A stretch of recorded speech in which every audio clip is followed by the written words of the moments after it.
All right, then. So before we jump back into what might be our final match, but we hope we have at least a couple more, I said I would talk a little bit about my thoughts on Planeswalkers at Uncommon and the implications therein. And there are many. So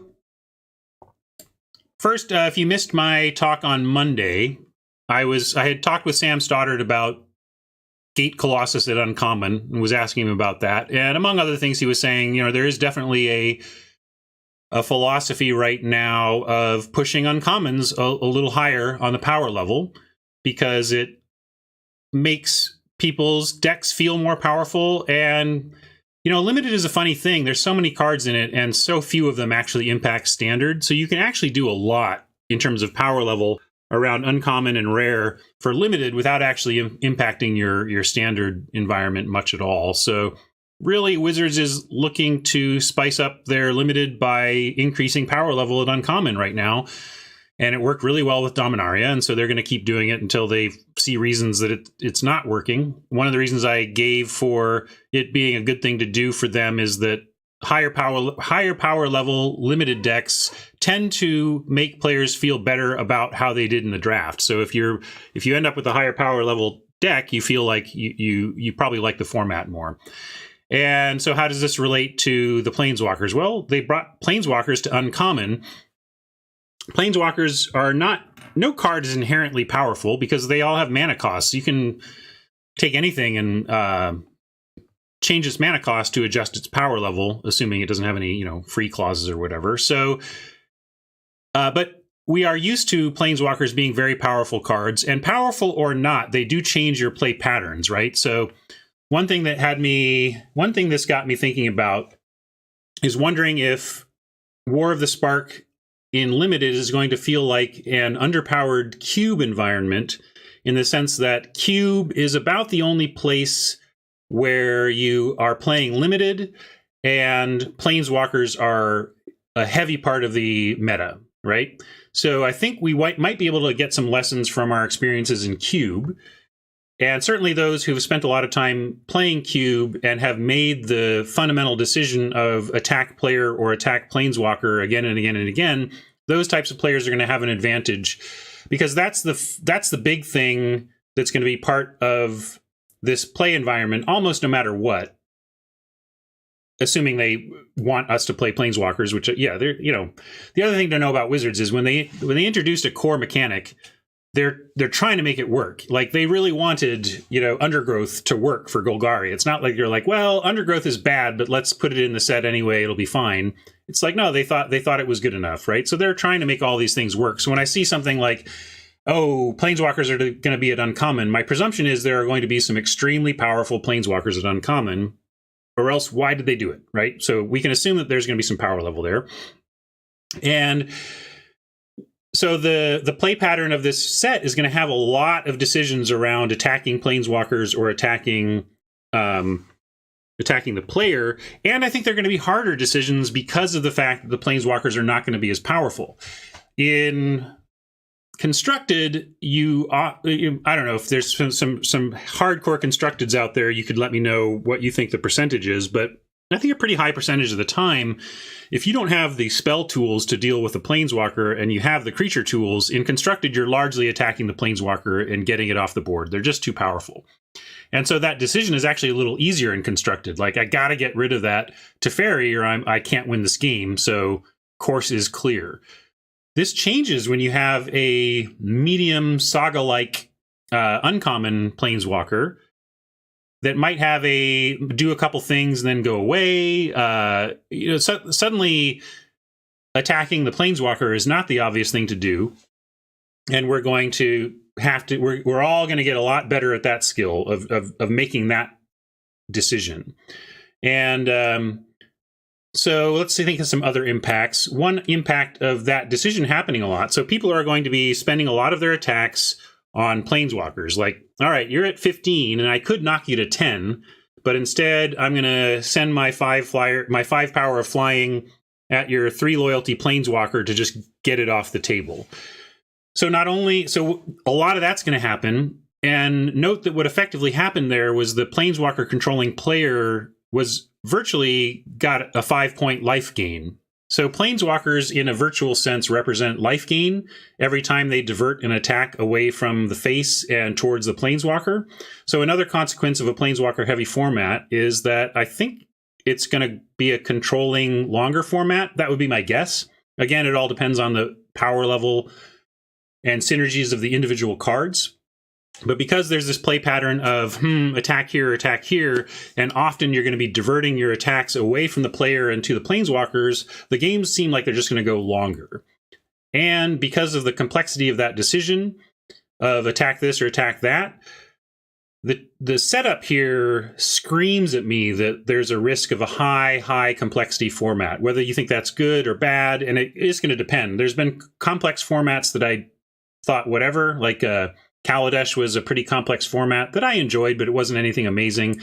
But then sometimes complex formats are just the best thing ever. You know, like a Khans of Tarkir was a pretty complicated format, but it was great, you know. So who does complicated formats help? And the answer is the better players. You know, I think my early prediction is this is going to be that if it's fun, players like LSV are just going to crush, dominate, and not look back, because this is going to be, if the games go long and there's a lot of finicky decisions, every single one of those decisions that LSV gets to make while you have to make a similar one is going to give him an advantage in that game, you know?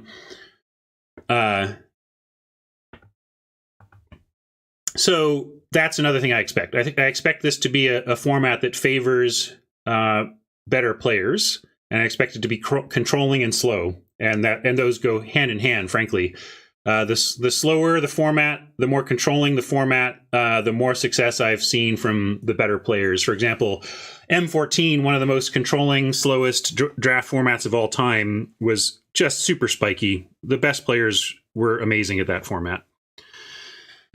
Yeah, and another thing that it means is that if games are going longer, you can do more splashing, and they could be more gold, even though it's not necessarily a gold set.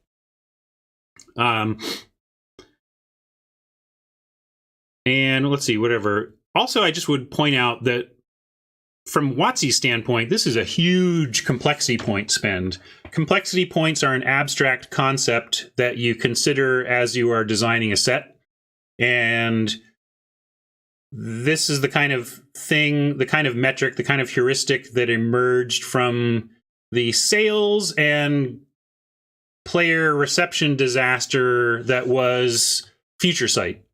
You know, Future Sight was a clever set, but it was too clever for its own good and crumbled under its own weight, and new players hated it, and old players, while maybe they got a kick out of it, it didn't really grab them either. And so, and it was too complex. The set had a million mechanics in it, right? And so it was failures of sets like Future Sight to live up to expectations of sales that led Wizards and led R&D to kind of recalibrate their philosophy. And that's where you'll hear Mark Rosewater talk about the New World Order in R&D. And basically, New World Order, while very sinister sounding, just means get complexity, reduce complexity of the set overall. Not that you can't be complex, but that your sum total of complexity needs to be under a bar. And that you want to move complexity out of common and into uncommon and higher. And that you do that, and then an individual pack is easier to understand, and sets are a little bit easier to manage. But this Planeswalkers at uncommon is a massive complexity spend.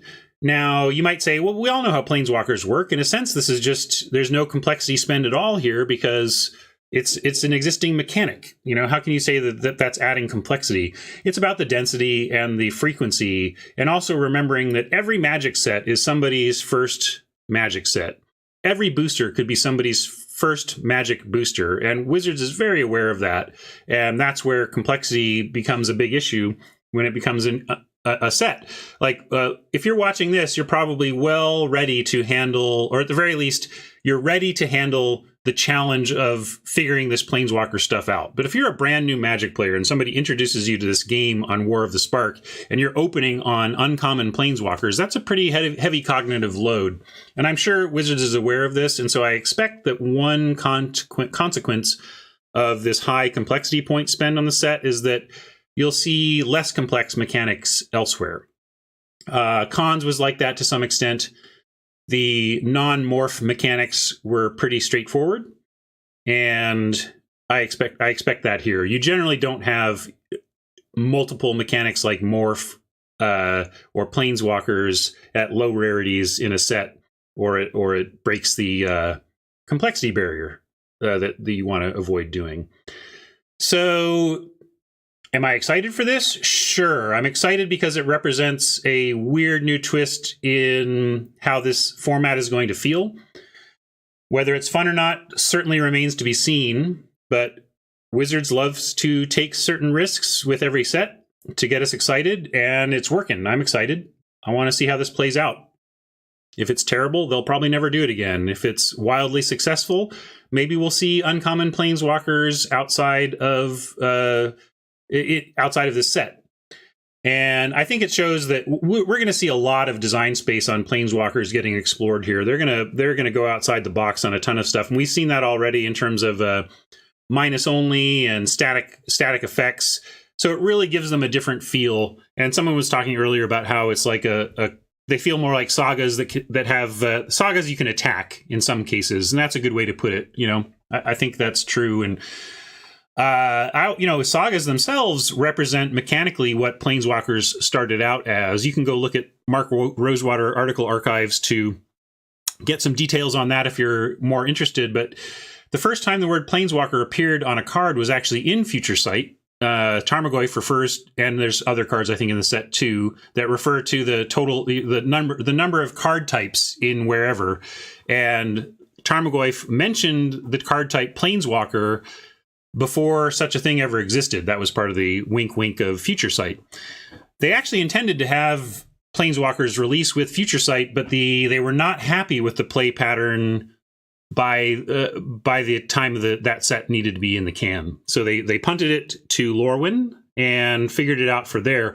And the thing that was not working for them, and the thing that really caused the punting of planeswalkers a set, is the fact that they imagine that when planeswalkers launched, they were basically sagas. They worked like sagas.